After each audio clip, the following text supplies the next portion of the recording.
जे लोक रिकामे झाले आहेत ना, एकदम रिकामे लोक आमच्याकडे नेतृत्व करतायत। आता जिल्ह्याचे नेते राहिले नाही असे चिल्लर लोक आज राजकारण करतात आणि असे विधान करतात। ज्या लोकांमध्ये इमानदारी नाही तो माणूस चिल्लर असतो आमच्यासाठी।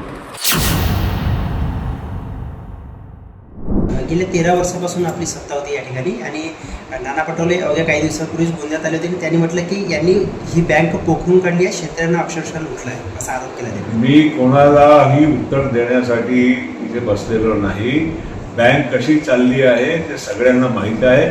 जे लोक रिकामे झाले आहेत ना, एकदम रिकामे लोक आमच्याकडे नेतृत्व करतायत। जे कधी राज्याच्या करायच्या निघाले होते, कधी विदर्भाच्या करायला निघाले होते, आता जिल्ह्याचे नेते राहिले नाही असे चिल्लर लोक आज राजकारण करतात आणि असे विधान करतात। मीडियालाही माझी विनंती आहे की अशा चिल्लर लोकांना जास्त महत्त्व देऊ नका। प्रफुल्ल पटेल या जिल्ह्यात आले, त्यांनी अनेक ठिकाणी सभा घेतल्या।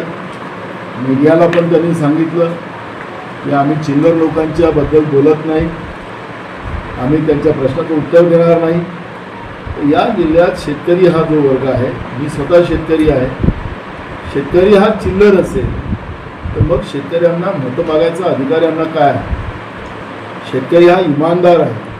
शेतकरी दिवस रात्र मेहनत करतो म्हणून तुम्हाला जेवायला तरी 2 टाईम भेटते, त्याच्या काय पैसे खाऊन जगले नसते तुम्ही लोक। आणि दुसरं, जे इमानदार असतात त्याला चिल्लर म्हटलं जात नाही।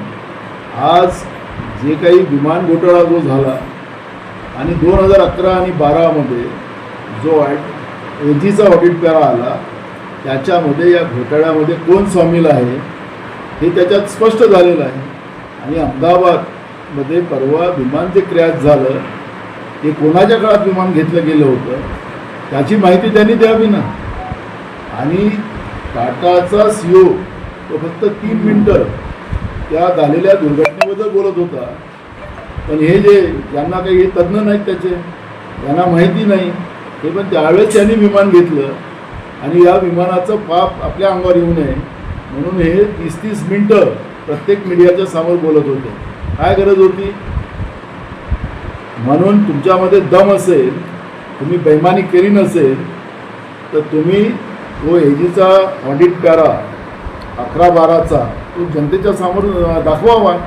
आणि हे सगळं वाचवण्यासाठी ज्या काँग्रेसने यांना मोठं केलं त्या काँग्रेसला सोडून भाजपमध्ये गेले, भाजपसोबत त्यांनी साठगाठ केली आणि स्वतःला वाचवण्याचा प्रयत्न करते आहे। ज्या लोकांमध्ये इमानदारी नाही तो माणूस चिल्लर असतो आमच्यासाठी, हे आमचं त्यांच्यासाठी उत्तर आहे। आणि म्हणून आम्ही त्यांचा सन्मान करतो, एक मोठा भाऊ म्हणून सन्मान करतो। पण त्यांनी आमच्याशी सन्मानानं राहिलं नाही तर आम्हालाही कोणाचे कपडे कसे उतरवायचे असतात ते आम्हाला जास्त माहिती आहे। आम्ही पण संजय राऊताचा व्हिडिओ दाखवू शकतो, त्या पातळीवर आम्हाला जायचं नाही।